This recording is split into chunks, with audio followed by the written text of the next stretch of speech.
గత పాలకులు ప్రభుత్వంలో చూస్తే ఆటో వాళ్ళకి అనేక రకమైన ఇబ్బందులు జరిగింది. వారు ఏది చూడకుండా అయినా 10,000 రూపాయలు వేసారు అనుకున్నాం, కానీ మనం రోడ్లు కానీ గతుకుల మాయం అనేక రకాలుగా ఇబ్బందులు పడేవాళ్ళం. ఈ రోజు కూటమి ప్రభుత్వంలో ఎటు చూసినా సరే రోడ్లు సున్నితంగా చాలా శుభ్రంగా ఉన్నాయి రోడ్లు.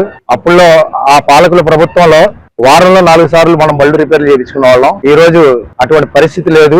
ఈ రోజు మన గౌరవనీయులైన మన రాష్ట్ర ముఖ్యమంత్రి నారా చంద్రబాబు నాయుడు గారు గాని, కూటమి నాయకులు గాని ఈ రోజు ఆటో కార్మికులకి ఎటు చూసినా సరే గతుకులు గుంతలు లేకుండా, ఆటో కార్మికులకి అనేక రకాలైన ఇబ్బందులు లేకుండా ఎటు చూసినా సరే రోడ్లు చాలా శుభ్రంగా ఉన్నాయి. అదే విధంగా ఈ రాష్ట్రంలో ఒక రాజధాని అనేది మనకి చాలా ఇంపార్టెంట్. ఆ రాజధాని ఒకే రాజధాని అని నినాదంతో ముందుకెళ్తే ఈ రోజు అనేక రకమైన మనుషులు ఈ రోజు మన విజయవాడ నగరంలో గాని అనేక రకమైన షాపింగ్ కాంప్లెక్స్ చేయటంలో గానీ, ఆటో వాళ్ళకి కిరాయిలు పెరగటం గానీ, రూపాయి పెరగటం గానీ అన్ని సక్రంగానే బాగానున్నాయి. ఈ కూటమి ప్రభుత్వానికి మా యొక్క ధన్యవాదాలు తెలియజేస్తున్నాం.